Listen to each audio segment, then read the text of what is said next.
आज की डेट में आप चंद पैसों को बचाने के लिए लालच, मैं हूं या आप जब भी लालच में पड़ते हैं तो नुकसान के अलावा कभी भी फायदा नहीं होता।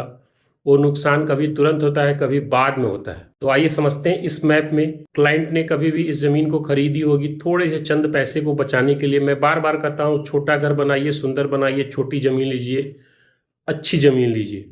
क्योंकि बीज सही नहीं होगा तो वो बाद में पेड़ जो होगा वो खराब ही पैदा होगा। उसको आप बाद में कभी भी कुछ नहीं कर सकते हैं। तो आइए इस मैप के माध्यम से समझते हैं कि केस है क्या, समस्या है क्या और क्या गलती की गई है।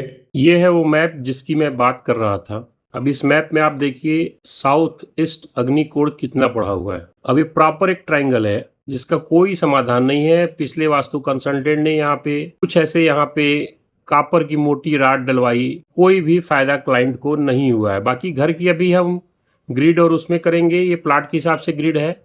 घर के ग्रिड के हिसाब से बात किया जाएगा तो एक अलग कहानी बनेगी, तभी वास्तु दोष रहेगा ही रहेगा। इस घर में हो क्या रहा है, फायर बहुत ज्यादा बढ़ने की वजह से एक्सीडेंट, कोर्ट कचहरी इत्यादि ऐसे केस जिनका कोई भी समाधान मिलना बहुत ही मुश्किल है। अब एक बात आती है कि क्या क्लाइंट इस तरीके की ये जमीन ले सकता था? नहीं ले सकता है, क्योंकि यहाँ पे रोड जो हो रही है, रोड कुछ यूं जा रही है, तो यहाँ से ही एंट्री होने की केवल और केवल एक पॉसिबिलिटीज है। तो मजबूरी थी कि उनको पूरी ये जमीन लेनी थी। ऐसे केस में आप कितना भी काम कर लीजिए, इतना ज्यादा फायर है कि इसको बैलेंस करना एक अच्छा खासा टफ काम है। अच्छी खासी वैल्यू की रेमेडी लगेगी।